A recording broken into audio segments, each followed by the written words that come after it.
আসসালামু আলাইকুম। এই দুনিয়ার মাঝে রোহিঙ্গালা এক আল্লাহ বাদ আর অনেকে মাতে এনাই এই হালত মাঝে রোহিঙ্গার বিপদ মাঝে হারাহারাতি আইয়ে ওনারা স্কিপ দেওয়া ভিডিও কিনা ওনারা দেখিলে চাইলে ওনারা বুঝতে পারিবেন। হাজগুড়ি বাংলাদেশের আবারও আর রোহিঙ্গার পক্ষতে সেলুট।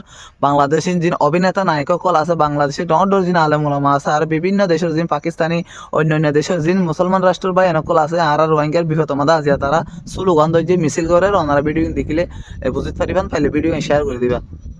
दहशतगर्दी जो बर्मा में हो रही है, मुसलमानों के साथ मासूम बच्चों को कत्ल किया जा रहा है, औरतों की अस्मत दरी हो रही है। ये जो बर्मा में मुसलमानों की नस्लकुशी हो रही है, जो कत्लेआम हो रहा है, ये बहुत बड़ा जुल्म हो रहा है। इसके लिए हम सबको, तमाम मुसलमान ममालिक को एक होकर बुलंद आवाज करनी चाहिए। পার্শ্ববর্তী আরাকানের মুসলমানেরা আজকে উখিয়ার সেই টেকনাফের তাঁবুর নিচে তারা যখন মানবেতর জীবন যাপন করছে, আজকে বারবার মনে পড়ে সেই নবীজির কথা।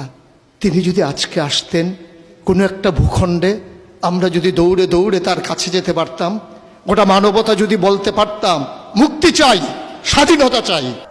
মিয়ানমারের রাখাইন রাজ্যে রোহিঙ্গা নির্যাতনের তীব্র নিন্দা জানিয়ে সরকারকে দেশটির সঙ্গে কূটনৈতিক সম্পর্ক ছিন্ন করার আহ্বান জানিয়েছে হেফাজত ইসলাম। মিয়ানমারের রোহিঙ্গাদের হত্যা ও নির্যাতনের প্রতিবাদে জাতীয় মসজিদ বাইতুল মোকাররমের সামনে আয়োজিত বিক্ষোভ সমাবেশে সংগঠনটি আহ্বান জানান। মিয়ানমারের রোহিঙ্গাদের ওপর নির্যাতন এবং গণহত্যার প্রতিবাদে জাতীয় প্রেস ক্লাবের সামনে মানববন্ধন করেছে চলচ্চিত্র সংশ্লিষ্ট 18টি সংগঠনের সদস্যরা। বাংলাদেশ চলচ্চিত্র শিল্পী সমিতি, পরিচালক সমিতি সহ সংশ্লিষ্ট সংগঠনের সদস্যরা সকাল 10টার পর থেকেই জড়ো হতে থাকেন জাতীয় প্রেস ক্লাবে। অভিভাবক অভিনেতা ফারুক, ফেরদৌস, রিয়াজ, নিপুণ, মিশা সওদাগর সহ অনেক অভিনেতা অভিনেত্রীরা মানববন্ধনে অংশ নেন। দ্রুত এই গণহত্যা বন্ধ করে তাদের অধিকার ফিরিয়ে দিতে বিশ্ব সম্প্রদায়কে এগিয়ে আসার আহ্বান জানান তারা।